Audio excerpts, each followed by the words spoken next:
Voici la troisième partie de suite de vidéos sur la personnalité. Je te présente tout simplement le troisième outil qui est le profil. On va retrouver les profils empathiques, travaillomanes, rebelles, etc. que j'ai appris tout simplement pendant ma formation en tant que préparateur mental PNP Devenir meilleur. En attendant de passer dans le vif du sujet, mets un pouce bleu pour avoir plus de contenu. Je laisse passer l'introduction et je te dis à tout de suite.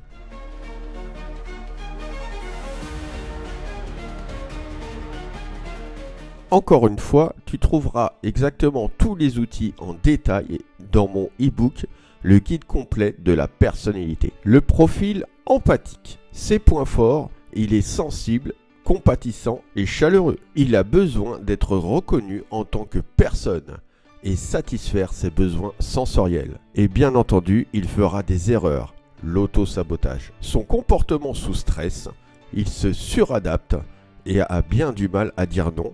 Il est trop gentil. De montrer du doigt ses erreurs et sa conduite. Le placer dans un environnement austère et loin des autres. À éviter avec lui un style autocratique et lui donner des ordres et des impératifs. Lui montrer des encouragements et de la compréhension face à ses difficultés. Lui assurer aussi ton soutien et ta disponibilité. Pour bien communiquer avec lui, il faut s'intéresser à lui d'une manière authentique. Il faut savoir passer du temps avec lui. Pour le motiver, il faut lui faire comprendre que tu es important à tes yeux. Le laisser personnaliser ses affaires et lui offrir un soutien inconditionnel. Montrer en public que tu l'apprécies. Le profil travaillomane. Ses points forts, il est logique, responsable et organisé. Il aura besoin aussi de la structuration du temps. Il aura besoin de reconnaissance dans son travail et de sa réflexion. Il sera dans le surcontrôle. À éviter avec lui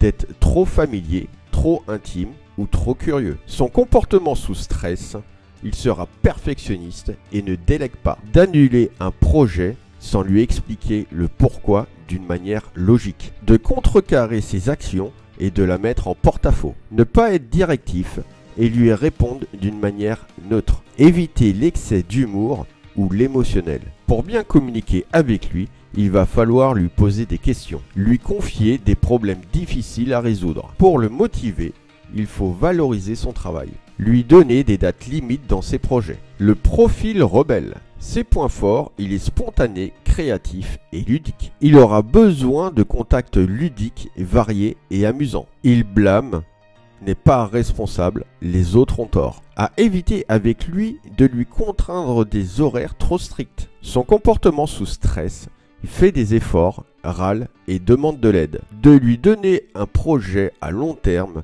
qui exige une planification et un suivi quotidien. De lui donner des conseils ou de longs discours. Être dynamique et réactif. Utiliser un vocabulaire familier. Pour bien communiquer avec lui, il faut plaisanter et être amusant. Lui laisser quelques libertés vis-à-vis des conventions habituelles. Lui donner des tâches créatives. Pour le motiver, il faut se montrer ludique. Faire des choses spontanées. Le profil persévérant. Ses points forts, il est engagé, observateur et consciencieux. Il aura besoin de reconnaissance dans son travail et de ses opinions. À éviter avec lui de jouer à des jeux de pouvoir. Son comportement sous stress, il ne voit uniquement ce qui ne va pas. Pour bien communiquer avec lui, il faut le questionner. Tout changement de règles de jeu, même pour des questions mineures. Pour le motiver, il faut le féliciter, reconnaître son dévouement, le laisser exprimer ses opinions et ne pas l'interrompre. L'intégrer à un groupe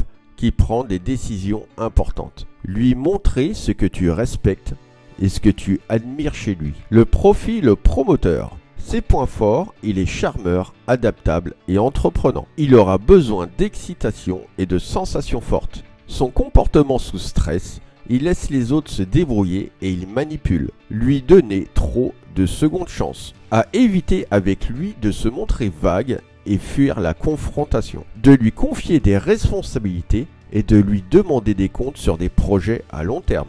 Savoir clairement ce qu'il veut. Lui proposer des actions, si possible, immédiates. Pour bien communiquer avec lui, il faut être ferme dans ses propos avec un ton neutre. Pour le motiver, il faut lui dire ce que tu attends réellement et le laisser agir à sa façon. Lui proposer des avantages aussi bien services que financiers. Le profil rêveur. Ses points forts, il est réfléchi, imaginatif et calme. Il aura besoin de solitude. À éviter avec lui d'utiliser un style de trop laisser faire. Son comportement sous stress, il se replie sur lui-même et il attend passivement. De lui donner des missions nouvelles et différentes sans instructions précises. De le placer au milieu d'autres personnes. Être directif dans tes consignes. Et avoir des échanges précis. Pour bien communiquer avec lui, il faut accepter qu'il ne prenne pas d'initiative. Pour le motiver, il faut lui dire exactement ce que tu lui attends de lui. Et après, le laisser seul. Définir clairement l'autorité que tu lui délègues. Être direct et précis avec lui. En bref, pour la communication de chaque profil, il va falloir utiliser un canal. Pour l'empathique, c'est un canal nourricier. Pour le travailloman et persévérant, il faut un canal interrogatif. Pour le rebelle, il faut un canal ludique. Pour le promoteur et rêveur, il faut un canal directif. Voilà, c'est la fin de la troisième partie. La prochaine vidéo sera dédiée d'un point de vue neurologique sur la personnalité et la différence entre un homme et une femme. Je te dis à bientôt pour de meilleures connaissances.